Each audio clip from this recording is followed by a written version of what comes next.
कुरान मजीद में फरमाया या अय्युहल्लज़ीना आमनू कू अनफुसकुम व अहलीकुम नारा, ऐ ईमान वालों खुद भी दोज़ख की आग से बचो और अपने घर वालों को भी बचाओ। ओ वालिद, वो माँ जो बच्चों को भूख से बचाने के लिए मेहनत करती है, उनको मायूसी से बहुत सारे माँ बाप ऐसे होते हैं जिनके पास कपड़े लेने के पैसे नहीं होते ईद पे। क्यों? अजान शुरू हो गई। अजीज भाई, जिस तरह हम अपने बच्चों को देखें, बहुत सारे माँ बाप के पास गुंजाइश नहीं होती, लेकिन इस नीयत से कि बच्चों के दिल टूट जाएंगे, ईद पे कैसे गुजारा करेंगे, मुश्किल से भी कपड़े खरीद के देते। इस तरह हम अपने बच्चों को भूख से, प्यास से, मायूसी से बचाते हैं। इस तरह हमारे रब ने हमारे जिम्मे लगाया कि तुम अपने बच्चों को कोशिश करो दोज़ख की आग से बचाने की। हज़रत उमर फारूक रदी अल्लाह तआला अन्हु ने अर्ज़ किया था, या रसूल अल्लाह सल्लल्लाहु तआला अलैहि वसल्लम, इस आया करीमा का माना क्या है? तो महबूब करीम अलैहिस्सलाम ने फरमाया, उमर, जिन चीज़ों का अल्लाह तुम्हें हुक्म देता है, तुम अपने घर वालों को उन चीज़ों का हुक्म दो। जिन चीज़ों से रब रसूल तुम्हें मना करते हैं, अपने घर वालों को उनसे रोको। हज़रत इब्राहिम के घर में 2 खवातीन है, एक आपकी बीवी है, एक हज़रत हाजरा है। औलाद कोई नहीं, बड़ा मेवा मीठा घर वही आबाद होता है जिसमें बच्चे रोते हैं। घर होता ही वो है जिसमें बच्चों की चंचनाहट होती है, भिन बनाहट होती है। हजरत इब्राहिम ने एक बच्चा रोते हुए देखा तो आंखों में आंसू आए, कहने लगे रब्बी हबली मिनस सालिहीन, या अल्लाह मुझे भी नेक औलाद अता करते। हजरत सारा ने सुन लिया, कहने लगी इब्राहिम, शायद मेरे बतन से तो आपको नसीब नहीं, हाजरा से निकाह कर लो। ना भी हाजरा से निकाह हुआ। अल्लाह तो बड़ा बेनियाज है। रब करीम ने हजरत इस्माइल जैसा खूबसूरत बेटा अता फरमाया।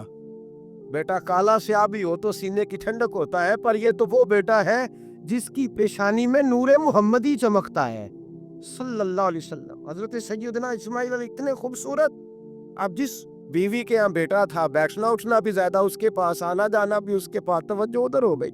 जनाबे सारा रश्क करने लगी। एक दिन कहने लगी इसे छोड़ आ जंगल में, बाद ये गैर ज़ीज़र मक्के के पास।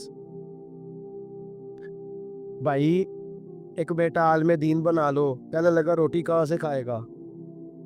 तेरे 5 बेटे हैं को हाफिज़ कुरान बना, कहते रोटी कहाँ से खाएगा? वो बच्चा भी कहता है मैं कहाँ से खाऊंगा। हजरत इब्राहिम अलैहिस्सलाम तो चंद महीने का बच्चा छोड़ आए, तो कहाँ से रोटी खाई हजरत इस्माइल ने? कहाँ से खाई उनकी अम्मा ने रोटी? भूखे मर जाते हैं ये सारे। मैं बड़ी जिम्मेदारी से कहा करता हूँ कि जितनी खूबसूरत रोटी अल्लाह करीम दीन के खादिमों को अता करता है, शायद किसी और के नसीब होती, लेकिन हम लोग तवज्जो ही नहीं कर रहे। हमारा शौक ही नहीं बन रहा, हम ये मेहनत ही नहीं कर रहे कि कौम को मुस्तनद उलमा की जरूरत है। इलाकों के इलाके खाली हैं, इधर हमारा मिजाज ही नहीं बन रहा, तवज्जो ही नहीं दीन की खातर। और फिर चले बच्चे तो बात की बात है ना, जो अभी खुद जवान है वो भी तो ये दुआ, एक साहब मुझे कहने लगे मैं दुआ मांग रहा हूँ अल्लाह मुझे बेटा दे तो मैं उसे दीन पे लगाऊंगा। तो मैंने कहा आप ही बूढ़े नहीं हुए, आप खुद ही लग जाएं। बेटा तो अभी आएगा तो लगेगा ना, तो आप तो इस वक्त है तो आप तो पहले लगे ना साहब। 2 घंटे तो निकाल के आए, दीन सीखने को काफी है। आप इतनी लंबी सोच रहे हैं कि बच्चा आएगा तो बड़ा होगा तो वो जाएगा तो देखी जाएगी, अभी तो आप हैं तो आप तो आओ। हजरत इब्राहिम ने बच्चा वहां छोड़ा। यहाँ से जो उम्रा करने लोग जाते हैं ना, जो हज करने जाते हैं, उनको पता है कि वहां दुनिया की हर नेमत मिलती है, फिर भी डबल ट्रिपल पैसे लोग जेबों में डाल के जाते हैं। हजरत इब्राहिम जब वहां लेके गए तो कोई इंसान नहीं था, पानी का कतरा नहीं था, 2 किलो खजूर, एक मशकीज़ा, बीवी को थमाया। हमारे घर में हजारों चीजें पड़ी हैं, लेकिन वो जो तवक्कुल है ना वो खत्म हो गया है।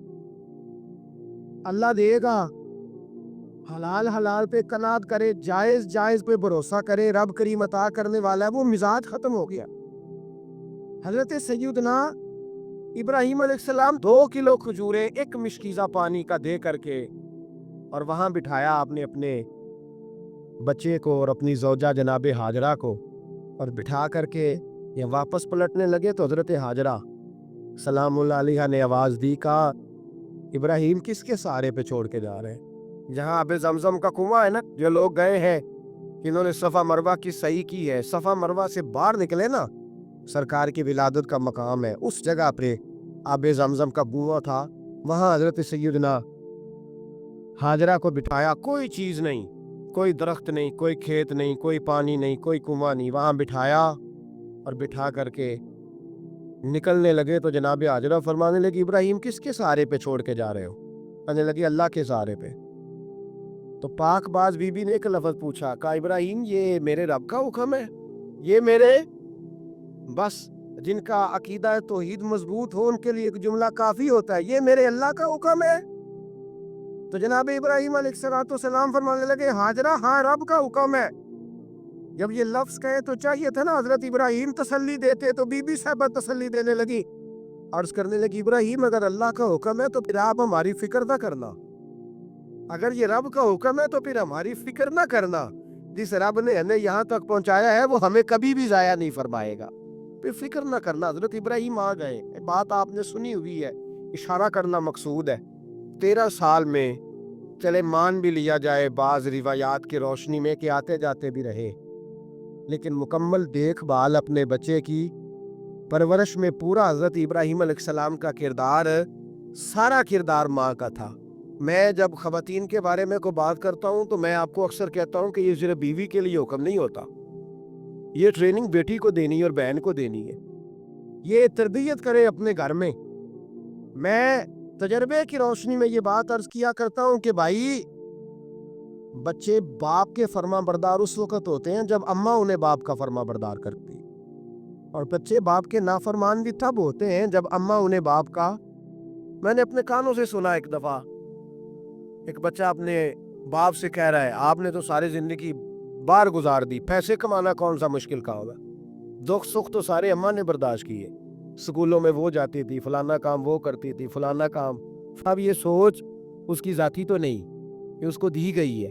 और अगर उसको ये सोच दे दी जाए कि अम्मा कहे कि मैं तो अपनों में रही सारी ज़िंदगी, मैंने तो अपनों में वक्त गुजारा, और तेरा बाप तो कई दफ़ा जनाजे भी नहीं पढ़ सका, ने तो माँ बाप ऐसे दफन कर दिए, वो अगर ये सोच फराहम करे तो फिर बच्चा बाप का फर्मा बरदार होता है। और ये वाली रिवायतें हम बीवी को सुनाते हैं, हालांकि किसको सुनानी चाहिए?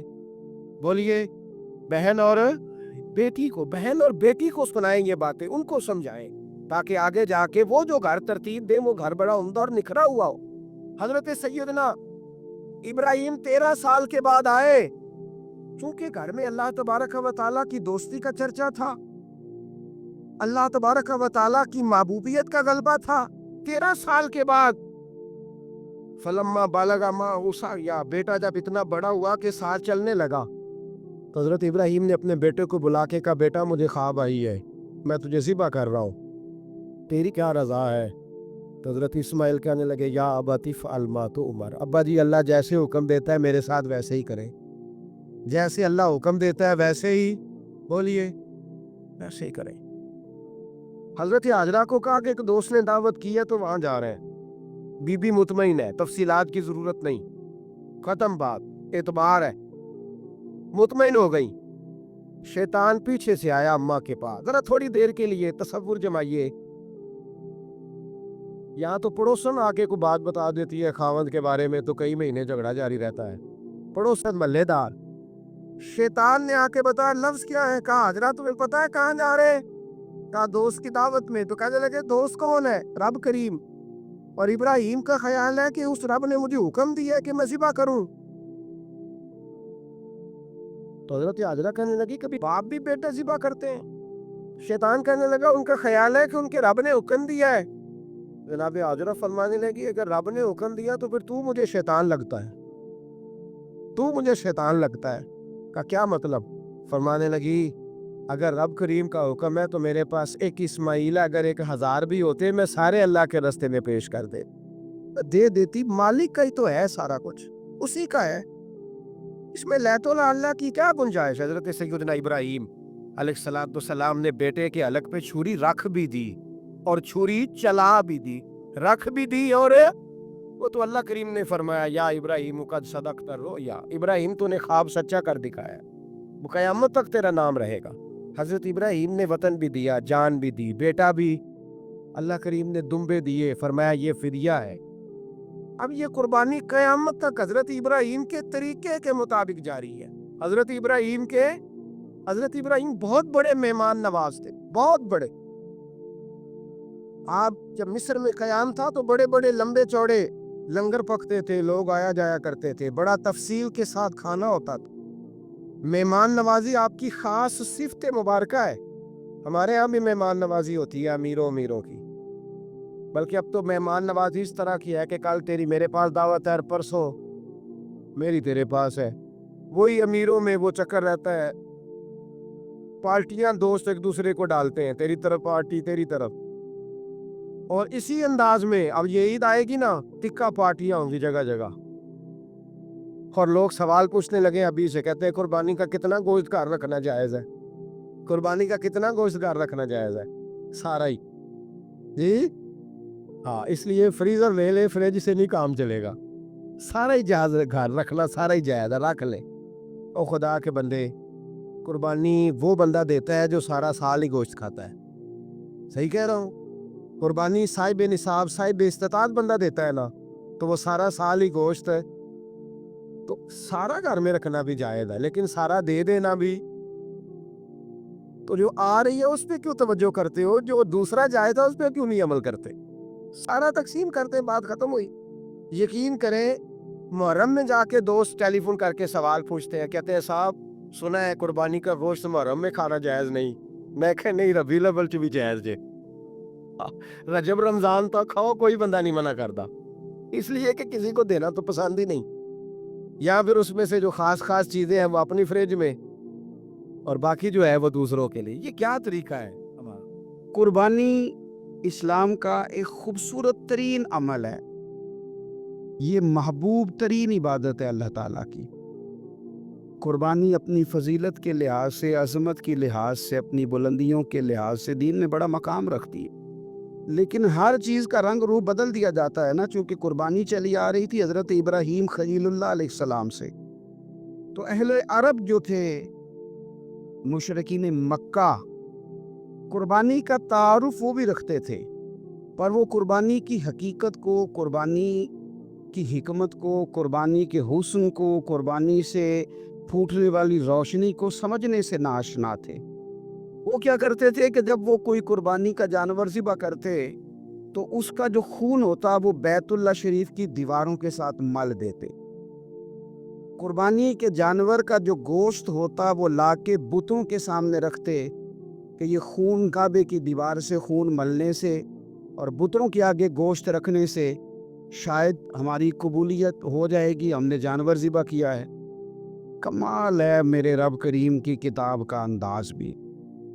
قرآن مجید مختصر الفاظ کے اندر، مختصر جملوں کے اندر، اجمال کے اندر اتنی بڑی تفصیل بیان کر دیتا ہے کہ انسان کے ذہن کے، دل کے، دماغ کے دریچے کھل جاتے ہیں. اللہ کھانے پینے سے پاک ہے، بے نیاز ہے مالک. رب کریم نے فرمایا لَن يَنَالَ اللَّهَ لُحُومُهَا، فرمایا ہرگز نہیں پہنچتا اللہ کی بارگاہ میں تمہارا گوشت، وَلَا دِمَاؤُهَا، اور نہ ان کے خون. نہ اس جانور کا گوشت اللہ کی بارگاہ میں پہنچتا ہے، نہ خون پہنچتا ہے. تو مالک پہنچتا کیا ہے؟ وَلَٰكِن يَنَالُهُ التَّقْوَىٰ مِنْكُمْ، بلکہ رب کی بارگاہ میں تو تمہارے دلوں کا تقویٰ پہنچتا ہے. تمہارے دل میں کیا ہے، تم اپنے رب کی رضا کتنی چاہتے ہو، یہ بات جاتی ہے. گوشت اور خون تو یہاں رہ گیا. فرمایا نہ اللہ کی بارگاہ میں خون پہنچ رہا ہے جانور کا، نہ گوشت پہنچ رہا ہے، دل کا تقویٰ پہنچ رہا ہے. معنی کیا ہے کہ جانور خریدتے وقت بھی اپنے دل سے پوچھ لینا تیرا دل کیا کہتا ہے، نیت کس سے جانور تو لے رہا ہے، تیرا ارادہ کیا ہے. اور جب تو ذبح کرے تو بھی اپنے دل پہ توجہ رکھ، تیرے دل میں اس کے لیے کیا ہے، تیرے دل کے اندر تقویٰ کتنا ہے، اللہ کی رضا حاصل کرنے کا جذبہ کتنا ہے. اور جب تو اس کا گوشت بانٹے تو پھر بھی تیری نظر آنے والے بندے پر نہیں ہونی چاہیے. جس گھر میں گوشت جا رہا ہے اس گھر پر تیری نظر نہیں ہونی چاہیے، بلکہ تیری نظر تو رب کی رضا پہ رہنی چاہیے. اللہ کی بارگاہ میں جو چیز جائے گی وہ دل کا تقویٰ جائے گا. اپنے دل پر محنت کی جائے، دل کی خواہشات، دل کی نیتوں کو، ارادوں کو صحیح کیا جائے. ایک آیت نے سارا فلسفہ بیان کر دیا کہ نہ وہاں خون جاتا ہے، نہ گوشت جاتا ہے، वहाँ तो तुम्हारे दिल का तकवा जाता है, तो जिस चीज़ में वहाँ जाना है उस पर ज़्यादा तवज्जो होनी चाहिए थी, उसका ज़्यादा ख्याल होना चाहिए था।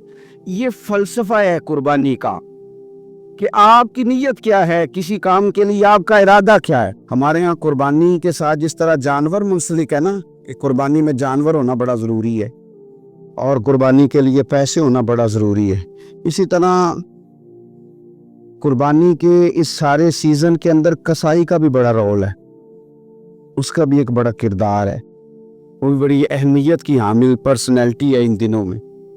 और पहले से बड़े सारे मामलात हैं और उस दिन कसाइयों के जो मामलात हैं उनकी जो भाग दौड़ है वो भी एक पूरी दास्तान है, क्योंकि बहुत सारी जगहों पे उन्हें जाना होता है और जहाँ वो बैठे होते हैं उनको भी काफ़ी जल्दी होती है कि जल्दी से जानवर ज़िबा हो जाए, जल्दी से गोश्त बन जाए। और जिस जगह उन्होंने बाद में जाना होता है उनके भी 15-15 फ़ोन आ चुके होते हैं। तो वो जो ख़ास इस्लाम हुक्म देता है इस मौके पर, और नबी पाक अलैहिस्सलाम की जो ख़ास नसीहतें हैं और हुजूर ने जो ख़ास एहतियातें बताई हैं, वो एहतियातें पूरी नहीं होती। देखिए, आप इस फ़लसफ़े को समझें कि कुर्बानी की तारीफ़ ये है कि मखसूस जानवर मखसूस वक्त में अल्लाह की रज़ा के लिए ज़िबा करना है, अल्लाह की रज़ा के लिए। अब ये नहीं है कि आपने फटाफट आओ देखा ना ताओ देखा, जिस तरह की छुरी आपको मिल गई, जिस तरह हो सका बस उसको मार देना है, उसे ज़िबा करना है और अच्छे तरीके से करना है। यह हदीस आपको सियासता में मिलेगी, मुस्लिम शरीफ में मिलेगी, अबू दाऊद शरीफ में मिलेगी। हज़रत शद्दाद बिन औस रज़ियल्लाहु ताला अन्हु हदीस के रावी हैं। नबी पाक सल्लल्लाहु ताला अलैहि वसल्लम ने फरमाया, एहसान करना अल्लाह ने फ़र्ज किया है हर चीज़ पर, मालिक ने हर चीज़ पर एहसान करना फ़र्ज किया है। तो फरमाया जब तुम ज़िबा करो तो अच्छे तरीके के साथ ज़िबा करो, छुरी को तेज़ करो, और फरमाया ज़िबा होने वाले जानवर को आराम पहुंचाओ। अच्छे तरीके से ज़िबा करो, छुरी तेज़ हो, उसे आराम हो, उसे तकलीफ ना पहुंचाओ, अच्छे तरीके से ज़िबा करो, उसे ठंडा हो लेने दो, फिर उसकी खाल उतारी जाए, थोड़ी एहतियात की जाए, अच्छे तरीके से चीज़ों को लिया जाए।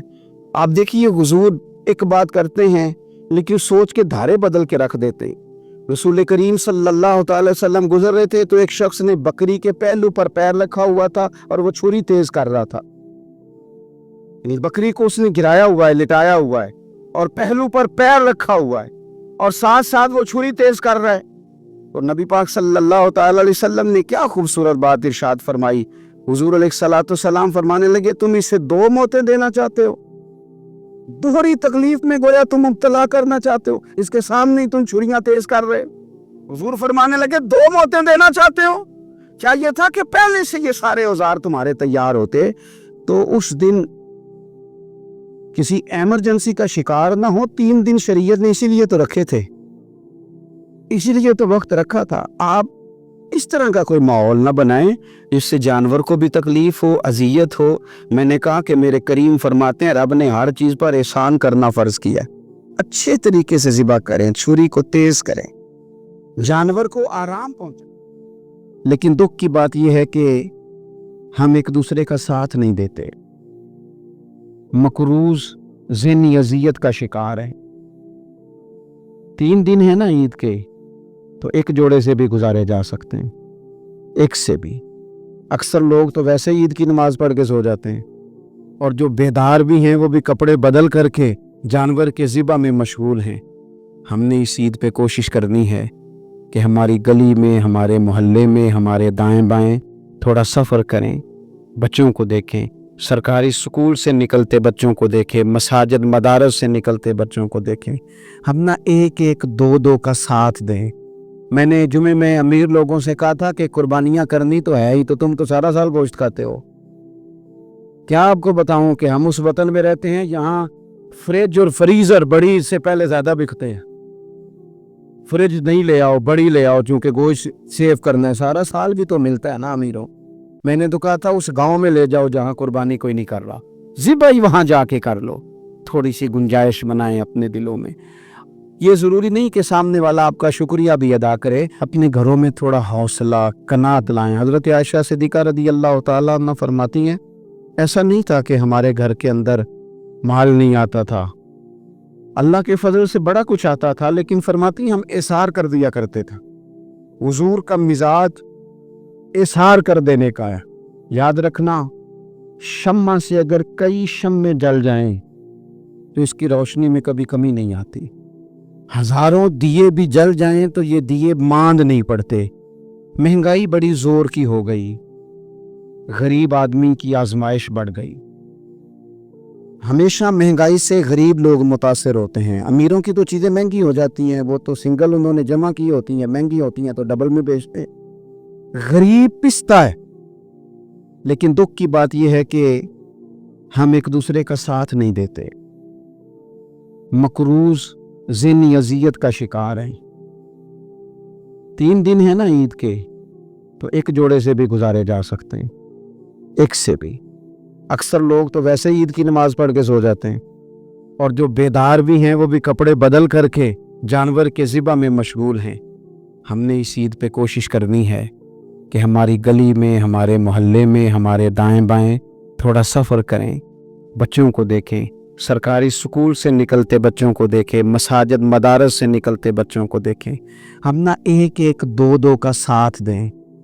ये जितनी सियासी जमातें काम कर रही हैं, जिनकी हुकूमत थी, जिनकी है, पता नहीं कल किसकी आएगी, मैं तो ज़ाती तौर पर इनसे पूरा मायूस हूँ। मुझे तो नहीं लगता कि जितने लोग आज तक हुकूमत कर चुके हैं, बार बार आते हैं या पिछली हुकूमत गई है, इनके पास कोई प्लान ही नहीं है। कि तो बेचारे एक दूसरे की टांगें खींचने के अलावा ना कुछ कर सके हैं, ना उम्मीद है कुछ करेंगे। लेकिन गरीब की तकलीफ बढ़ गई है। मेरे पास 20 लोग आते हैं, आते तो वो दुआ का कहने हैं, आते तो सिर्फ ये बताने हैं कि इस मुश्किल में हूँ, दुआ करना। लेकिन दोस्तों, लोगों की बातें सुन के बड़ी तकलीफ होती है। हम क्या किसी की मदद कर सकते हैं? हमारे लिए तो मदारस चलाने मुश्किल हैं, लेकिन लोग अजियत का शिकार हैं। ज़हनी कर्ब के नीचे लोग आ गए, इतनी बड़ी अजियतें खड़ी कर दी गई हैं। थोड़ा थोड़ा देखो, 2 का खाना 3 भी तो खा ही सकते हैं ना, 3 का खाना 4 भी तो खा ही सकते हैं ना। मेरे महबूब ने हमें ये नहीं कहा था ज़्यादा गोश्त पकाना, बल्कि रसूल पाक ने तो रंग ही बड़ा सादा दिया है। करीम ने फरमाया, आयशा शोरबा ज़रा ज़्यादा कर लो, पड़ोसियों को भी सालन दे देंगे, थोड़ा शोरबा ज़्यादा कर लो, इसी को बढ़ा लो, थोड़ा शोरबा बढ़ा लें, थोड़ा थोड़ा एक दूसरे की मदद करें, दस्ते शफकत रखें। गलियों में सुनसान लोग, अब तो लोग एक दूसरे से दुख भी नहीं कहते, वो कहते हैं देना किसी में है कुछ नहीं, और तमाशा अलग से बन जाएगा। दोस्तों, हमने खुद एक दूसरे का हाथ बटाना है। जो लोग साहिब सरबत हैं, देखो एक ही बाप की औलाद होती है, एक को अल्लाह बड़ा नवाज देता है, 2-3 कमजोर रह जाते हैं। उसको चाहिए वो दूसरों पे दस्ते शफकत रखे। एक गली में सारे लोग एक ही कबीले के, एक ही इलाके के, एक आगे निकल गया है, उसे चाहिए वो दूसरों का ख्याल करे। अजीज भाइयों, हमने इस कमर तोड़ महंगाई के दौर में, मैंने जुमे में अमीर लोगों से कहा था कि कुर्बानियां करनी तो है ही, तो तुम तो सारा साल गोश्त खाते हो। क्या आपको बताऊं कि हम उस वतन में रहते हैं, यहाँ फ्रिज और फ्रीजर बड़ी से पहले ज्यादा बिकते हैं। फ्रिज नहीं ले आओ, बड़ी ले आओ, चूंकि गोश्त सेव करना है, सारा साल भी तो मिलता है ना अमीरों। मैंने तो कहा था उस गांव में ले जाओ जहां कुर्बानी कोई नहीं कर रहा, ज़िबा ही वहां जाके कर लो। थोड़ी सी गुंजाइश बनाएं अपने दिलों में। ये ज़रूरी नहीं कि सामने वाला आपका शुक्रिया भी अदा करे। हज़रत आयशा सिद्दीक़ा रज़ी अल्लाह तआला अन्हा, अम्मा जी एक कनीज़ रखी हुई थी, हज़रत उस्मान गनी ने दी थी कि आपकी खिदमत करेंगी। तो वो कनीज़ कहती है कि अम्मा जी तो मेरी भी रोटियां पका देती थी, वो तो मेरे लिए भी खाने का एहतमाम कर देती थी, लेकिन कोई दरवाजे पे अगर मांगने आता तो हज़रत आयशा सिद्दीक़ा मुझे कहती इसे खैरात दे आओ। तो मैं कहती अम्मा जी ये काम तो लोग दौड़ के करते हैं और आप ये मुझे कह रही हैं मैं कर दूं। तो हज़रत आयशा फरमाती जब कोई बंदा किसी को देता है तो वो शुक्रिया अदा करता है। मैं चाहती हूँ वो शुक्रिया भी तेरा ही अदा कर जाए, मैंने जो अजर लेना है वो रब की बारगाह से लेना है। तो मेरे भाई, अपनी ज़िंदगी में थोड़ा सा तो दिल बड़ा करें, थोड़ी थोड़ी गुंजाइश पैदा करें। और ये ज़रूरी नहीं कि उस बंदे का आपसे बड़ा अच्छा सलूक ही हो, ना भी हो उस गरीब का सलूक अच्छा, तो बाज़-औक़ात बंदा गरीबी में तल्ख भी तो हो ही जाता है ना। बाज़-औक़ात इंसान पे गुर्बत ज़्यादा आ जाए तो उसकी तबीयत भी तो, बीमार आदमी सख्त भी तो हो जाता है। तो मेरी आपसे ये गुजारिश है कि ये जो दिन चल रहे हैं वो हमारे यहाँ ہمارے حکمران کہتے ہیں مزید سخت فیصلے کرنے پڑیں گے. میں نے کہا تمہارے لیے تو آسان ہے، اس لیے کہ تم تو جس دفتر میں بیٹھ کے فیصلہ کرتے ہو اس کی تو بتی کوئی نہیں جاتی. تمہیں کیا پتا ہو، وہاں تو اسی بھی 1 منٹ کے لیے بند نہیں ہوتا. یہ تو اس سے پوچھو باپ سے کہ جو عید سے پہلے اپنی بیوی سے مشورہ کر رہا ہے کہ عید آ گئی ہے، اگر بیٹی کے گھر کپڑے نہ بھیجے تو اس کی ساس باتیں کرے گی. یہ چھوٹی عید گزری تھی نا، تو ہمارے ہاں کچھ لوگ سمجھتے ہیں کہ سخاوت صرف رمضان میں ہی کرنی ہے، اور رمضان میں ثواب زیادہ ہے، ورنہ راشن ونڈن والے اور لوگ کو عیدوں بعد بھی بھوک لگ دیجئے. عید کے بعد بھی اسی طرح ہی غریب کے ساتھ پیٹ ہوتا ہے، لیکن توجہ نہیں. ایک تو ذوق علم پیدا کریں، ایک اپنے گھر میں اطمینان کا ماحول لائیں. تیسری گزارش یہ ہے کہ مہنگائی اور سختی کے اس دور میں اپنے مسلمان بھائیوں کا، عزیزوں کا، اہل محلہ کا ہاتھ بٹائیں، پیار کریں. تو میرے عزیز، اگر لوگوں کو مسائل کا پتہ چلے تو سینکڑوں گھر بچ جائیں تباہ ہونے سے، بڑے بڑے گھر بچ جائیں. لیکن مسائل نہیں آتے. میرے پاس مسئلہ پوچھنے کے لیے کچھ لوگ آ گئے تو 4-5 سال کا بچہ بھی تھا جس کے والد نے غصے میں اپنی بیوی کو 3 طلاقیں لی تھی. چھوٹا سا بچہ، کپڑے بھی پھٹے پرانے، اور حالت بتا رہی تھی کہ غریبی ہے. تو جب میں نے مسئلہ بتایا کہ 3 طلاقیں ہو گئی ہیں تو واپس جانے لگے، تو بچہ مجھ سے کہتا ہے، دیہاتی آدمی تو کہنے لگا، مولوی صاحب میری اماں تے نانی کہنی اسن پوچھ کے آئی آپ کہ ہن اسی لہدہ ہی رہنا ہے. تو اس بچے کی نونہال کی وہ کیفیت دیکھی تو میں رو پڑا. میں نے کہا یار، یہ بچہ بیچارہ ماں باپ کے ہوتے ہوئے یہ یتیموں جیسی زندگی گزارے گا کیونکہ باپ نے طلاق دے دی. کس طرح مسائل نہیں بتائے، لوگوں کو تعلیم سے آگاہی نہیں کیا. اور اس میں بہت بڑا ظلم ہے ان لوگوں کا بھی جو جنازے پہ کھڑے ہو کے تو کہہ دیتے ہیں، میری طرح کے لوگ اچھے علماء کی بات نہیں کرتا، وہ کہہ دیتے ہیں دیکھو جن لوگوں کو جنازہ نہیں آتا. بھئی آپ نے کس دن عشاء کے بعد کلاس لگائی تھی جنازہ سکھانے کی؟ یہ تو آپ نے کہہ دیا لوگوں کو قرآن کی ٹھیک نہیں آتا. تو یہاں تو بیچاری بیویاں جن کو صحیح پڑھنا نہیں آتا وہ مشن بنا لیتی ہیں کہ میں نے اتنے 100 کو قرآن پاک پڑھانا ہے، بیوہ ہو گئی ہوں، طلاق یافتہ ہو گئی ہوں، ساری زندگی قرآن پڑھاؤں گی.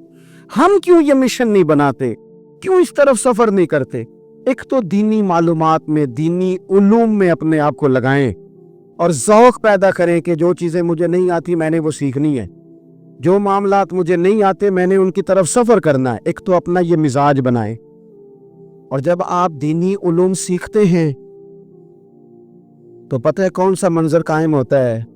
منظر وہ بنتا ہے کہ حضرت ابو ہریرہ بھی دین سیکھا کرتے تھے، حضرت عبداللہ ابن عمر بھی اصحاب صفہ میں رہا کرتے تھے، حضرت انس بن مالک بھی رہا کرتے تھے. اور ایسا منظر بنتا ہے کہ حضرت سیدہ خدیجہ الکبریٰ رضی اللہ تعالیٰ عنہ فرماتی ہیں، سیدہ فاطمہ حضور کی گود میں بیٹھی ہوتی تھی اور نبی پاک سے باتیں پوچھتی تھی اور حضور انہیں بتا رہے ہوتے تھے. سیدہ عائشہ حضور سے دین کی باتیں پوچھتی. چوتھا حصہ ہماری فقہ کے اصول حضرت فاطمہ کی، حضرت عائشہ صدیقہ کی مرویات پر مبنی ہیں. اگر ہماری بچیاں چھوڑ دیں ڈائجسٹ پڑھنا، چھوڑ دیں ادھر ادھر کی مووی دیکھنا اور وہ کتاب و سنت پر آ جائیں تو بہت سارے مسائل ایسے ہیں جو الجھنے سے پہلے ہی سلجھے ہوئے ہوں. دینی تعلیم کا مزاج اور ذوق. اور دوسری آیت کریمہ میں نے تلاوت کی، اللہ کریم نے قرآن مجید میں فرمایا، یا ایھا الذین آمنوا قوا انفسکم واہلیکم نارا، اے ایمان والو خود بھی دوزخ کی آگ سے بچو اور اپنے گھر والوں کو بھی بچاؤ. او والد، وہ ماں جو بچوں کو بھوک سے بچانے کے لیے محنت کرتی ہے، ان کو مایوسی سے بہت سارے ماں باپ ایسے ہوتے ہیں جن کے پاس کپڑے لینے کے پیسے نہیں ہوتے عید پہ. کیوں؟ اذان شروع ہوگی جی. عزیز بھائی، جس طرح ہم اپنے بچوں کو دیکھیں، بہت سارے ماں باپ کے پاس گنجائش نہیں ہوتی، لیکن اس نیت سے کہ بچوں کے دل ٹوٹ جائیں گے، عید پہ کیسے گزارا کریں گے، مشکل سے بھی کپڑے خرید کے دیتے. اس طرح ہم اپنے بچوں کو بھوک سے، پیاس سے، مایوسی سے بچاتے ہیں. اس طرح ہمارے رب نے ہمارے ذمے لگایا کہ تم اپنے بچوں کو کوشش کرو دوزخ کی آگ سے بچانے کی. حضرت عمر فاروق رضی اللہ تعالیٰ عنہ نے عرض کیا تھا، یا رسول اللہ صلی اللہ تعالیٰ علیہ وسلم، اس آیہ کریمہ کا معنی کیا ہے؟ تو محبوب کریم علیہ السلام نے فرمایا، عمر، जिन चीज़ों का अल्लाह तुम्हें हुक्म देता है, तुम अपने घर वालों को उन चीज़ों का हुक्म दो। जिन चीज़ों से रब रसूल तुम्हें मना करते हैं, अपने घर वालों को उनसे रोको। अपने घर के अंदर निफाज़े दीन करने की कोशिश करो। मेरे भाई, बहुत ज़्यादा आजमाइश है हमारे घरों में, बेचैनियाँ हैं, इस्तराब है, बच्चों में सख्ती है, बहन भाई एक दूसरे के साथ लड़ते हैं, मिजाजों में तलखी आ गई। क्यों भला? इसलिए कि माँ बाप को जो बेहतरीन किरदार और जो हसीन तरीका घर में अपनाना चाहिए था, बच्चे तकरीर बाहर से सुनते हैं लेकिन वो फॉलो अपने माँ बाप को करते हैं। अगर माँ बाप में हौसला हो, सब्र हो, इत्मीनान हो, खुददारी हो, थोड़े पर गुजारा करने का मिजाज हो। देखे ना, आज डिप्रेशन है, टेंशन है, पैनिक्स अटैक्स हैं, बड़ी सारी चीजें आ गई। क्यों भला? सब्र नहीं, तहम्मुल नहीं, बुर्दबारी नहीं। आजमाए। एक दिन एक बच्चा मेरे पास आ गया मदरसे का और आके वो रोने लगा। मेरे घर वाले कहने लगे खाना छोड़ दे, पहले इसकी बात सुन ले। मैंने कहा पुत्र क्या हुआ, किसी ने मारा है? किसी उस्ताद ने? कहने लगे नहीं हजरत, घर फोन किया था तो मेरी अम्मा और अब्बा की लड़ाई हो रही है। बच्चा कांप रहा है, टांगे कांप रही। मैंने कहा क्या हो क्या गया तुम्हें पुत्र, लड़ाई हो रही है तो घरों में हो ही जाती है। कहने लगे नहीं, आपको पता नहीं, वो बड़ा सख्त लड़ते हैं। मेरे वालिद जब मेरी वालदा को मारने के लिए आगे बढ़ते हैं तो हम सारे चारपाइयों के नीचे छुप जाते हैं, हमें खौफ आता है, वो मंजर खतरनाक होता है। ये कौन तकलीफ दे रहा है अपने बच्चों को? यहाँ बैठे हमारे यहाँ मीलों दूर रहते थे उसके घर वाले, तो वो तकलीफ में था, तो घर में क्या कैफियत हो? अगर हौसला हो, सब्र हो, कनात हो, अल्लाह के दिए हुए थोड़े रिस्क पर हमें राजी रहना आता हो, हमारे घरों में सुकून आए, इत्मीनान आए, हम जो जिंदगी बड़ी खुशी खुशी गुजार सकते हैं।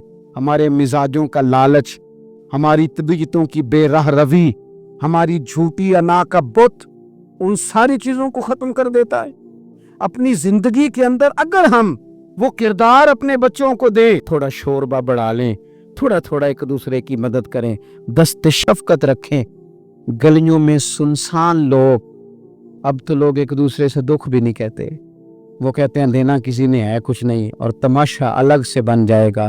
दोस्तों, हमने खुद एक दूसरे का हाथ बटाना है। जो लोग साहिब सरबत हैं, देखो एक ही बाप की औलाद होती है, एक को अल्लाह बड़ा नवाज देता है, 2-3 कमजोर रह जाते हैं, उसको चाहिए वो दूसरों पे दस्ते शफकत रखे। एक गली में सारे लोग एक ही कबीले के, एक ही इलाके के, एक आगे निकल गया है, उसे चाहिए वो दूसरों का ख्याल करे। अजीज भाइयों, हमने इस कमर तोड़ महंगाई के दौर में, मैंने जुमे में अमीर लोगों से कहा था कि कुर्बानियां करनी तो है ही, तो तुम तो सारा साल गोश्त खाते हो। क्या आपको बताऊं कि हम उस वतन में रहते हैं, यहाँ फ्रिज और फ्रीजर बड़ी इससे पहले ज्यादा बिकते हैं। फ्रिज नहीं ले आओ, बड़ी ले आओ, चूंकि गोश्त सेव करना है, सारा साल भी तो मिलता है ना अमीरों। मैंने तो कहा था उस गांव में ले जाओ जहां कुर्बानी कोई नहीं कर रहा, ज़िबाई वहां जाके कर लो, थोड़ी सी गुंजाइश बनाएं अपने दिलों में। ये जरूरी नहीं कि सामने वाला आपका शुक्रिया भी अदा करे। हजरत आयशा सिद्दीका रदी अल्लाह तआला अन्हा, अम्मा जी एक कनीज रखी हुई थी, हजरत उस्मान गनी ने दी थी कि आपकी खिदमत करेंगी, तो वो कनीज कहती है कि अम्मा जी तो मेरी भी रोटियां पका देती थी, वो तो मेरे लिए भी खाने का एहतमाम कर देती थी, लेकिन कोई दरवाजे पे अगर मांगने आता तो हजरत आयशा सिद्दीका मुझे कहती इसे खैरात दे आओ, तो मैं कहती अम्मा जी ये काम तो लोग दौड़ के करते हैं और आप ये मुझे कह रही है मैं कर दूं। तो हजरत आयशा फरमाती जब कोई बंदा किसी को देता है तो वो शुक्रिया अदा करता है, मैं चाहती हूँ वो शुक्रिया भी तेरा ही अदा कर जाए, मैंने जो अजर लेना है वो रब की बारगाह से लेना है। तो मेरे भाई, अपनी जिंदगी में थोड़ा सा तो दिल बड़ा करें, थोड़ी थोड़ी गुंजाइश पैदा करें। और ये जरूरी नहीं कि उस बंदे का आपसे बड़ा अच्छा सलूक ही हो, ना भी हो उस गरीब का सलूक अच्छा, तो बाज़-औक़ात बंदा गरीबी में तल्ख भी तो हो ही जाता है ना। बाज़-औक़ात इंसान पे गुर्बत ज़्यादा आ जाए तो उसकी तबीयत भी तो, बीमार आदमी सख्त भी तो हो जाता है। तो मेरी आपसे ये गुजारिश है कि ये जो दिन चल रहे हैं वो हमारे यहाँ हमारे हुक्मरान कहते हैं मजीद सख्त फैसले करने पड़ेंगे।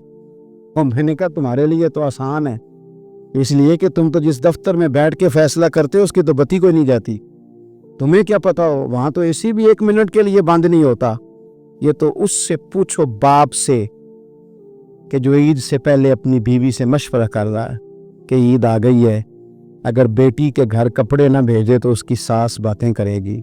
یہ چھوٹی عید گزری تھی نا، تو ہمارے ہاں کچھ لوگ سمجھتے ہیں کہ سخاوت صرف رمضان میں ہی کرنی ہے، اور رمضان میں ثواب زیادہ ہے، ورنہ راشن ونڈن والے اور لوگ کو عیدوں بعد بھی بھوک لگ دیجئے، عید کے بعد بھی اسی طرح ہی غریب کے ساتھ پیٹ ہوتا ہے، لیکن توجہ نہیں۔ ایک تو ذوق علم پیدا کریں، ایک اپنے گھر میں اطمینان کا ماحول لائیں۔ تیسری گزارش یہ ہے کہ مہنگائی اور سختی کے اس دور میں اپنے مسلمان بھائیوں کا، عزیزوں کا، اہل محلہ کا ہاتھ بٹائیں، پیار کریں۔ تو میرے عزیز، اگر لوگوں کو مسائل کا پتہ چلے تو سینکڑوں گھر بچ جائیں تباہ ہونے سے، بڑے بڑے گھر بچ جائیں، لیکن مسائل نہیں آتے۔ میرے پاس مسئلہ پوچھنے کے لیے کچھ لوگ آ گئے تو 4-5 سال کا بچہ بھی تھا جس کے والد نے غصے میں اپنی بیوی کو 3 طلاقیں دی تھی، تو چھوٹا سا بچہ، کپڑے بھی پھٹے پرانے، اور حالت بتا رہی تھی کہ غریبی ہے۔ تو جب میں نے مسئلہ بتایا کہ 3 طلاقیں ہو گئی ہیں تو واپس جانے لگے، تو بچہ مجھ سے کہتا ہے، دیہاتی آدمی تو کہنے لگا، مولوی صاحب میری اماں تے نانی کہنی اسن پوچھ کے آئی آپ کہ ہن اسی لہدا ہی رہنا ہے۔ تو اس بچے کی نونہال کی وہ کیفیت دیکھی تو میں رو پڑا۔ میں نے کہا یار، یہ بچہ بیچارہ ماں باپ کے ہوتے ہوئے یہ یتیموں جیسی زندگی گزارے گا کیونکہ باپ نے طلاق دے دی؟ کس طرح؟ مسائل نہیں بتائے لوگوں کو، تعلیم سے آگاہی نہیں کیا۔ اور اس میں بہت بڑا ظلم ہے ان لوگوں کا بھی جو جنازے پہ کھڑے ہو کے تو کہہ دیتے ہیں، میری طرح کے لوگ، اچھے علماء کی بات نہیں کرتا، وہ کہہ دیتے ہیں دیکھو جن لوگوں کو جنازہ نہیں آتا، بھئی آپ نے کس دن عشاء کے بعد کلاس لگائی تھی جنازہ سکھانے کی؟ یہ تو آپ نے کہہ دیا لوگوں کو قرآن کی ٹھیک نہیں آتا، تو یہاں تو بیچاری بیبیاں جن کو صحیح پڑھنا نہیں آتا وہ مشن بنا لیتی ہیں کہ میں نے اتنے 100 کو قرآن پاک پڑھانا ہے، بیوہ ہو گئی ہوں، طلاق یافتہ ہو گئی ہوں، ساری زندگی قرآن پڑھاؤں گی۔ ہم کیوں یہ مشن نہیں بناتے؟ کیوں اس طرف سفر نہیں کرتے؟ ایک تو دینی معلومات میں، دینی علوم میں اپنے آپ کو لگائیں اور ذوق پیدا کریں کہ جو چیزیں مجھے نہیں آتی میں نے وہ سیکھنی ہے، جو معاملات مجھے نہیں آتے میں نے ان کی طرف سفر کرنا ہے۔ ایک تو اپنا یہ مزاج بنائیں، اور جب آپ دینی علوم سیکھتے ہیں تو پتہ ہے کون سا منظر قائم ہوتا ہے؟ منظر وہ بنتا ہے کہ حضرت ابو ہریرہ بھی دین سیکھا کرتے تھے، حضرت عبداللہ ابن عمر بھی اصحاب صفہ میں رہا کرتے تھے، حضرت انس بن مالک بھی رہا کرتے تھے، اور ایسا منظر بنتا ہے کہ حضرت سیدہ خدیجہ الکبریٰ رضی اللہ تعالیٰ عنہ فرماتی ہیں، سیدہ فاطمہ حضور کی گود میں بیٹھی ہوتی تھی اور نبی پاک سے باتیں پوچھتی تھی اور حضور انہیں بتا رہے ہوتے تھے۔ سیدہ عائشہ حضور سے دین کی باتیں پوچھتی۔ چوتھا حصہ ہماری فقہ کے اصول حضرت فاطمہ کی، حضرت عائشہ صدیقہ کی مرویات پر مبنی ہیں۔ اگر ہماری بچیاں چھوڑ دیں ڈائجسٹ پڑھنا، چھوڑ دیں ادھر ادھر کی مووی دیکھنا، اور وہ کتاب و سنت پر آ جائیں، تو بہت سارے مسائل ایسے ہیں جو الجھنے سے پہلے ہی سلجھے ہوئے ہوں۔ دینی تعلیم کا مزاج اور ذوق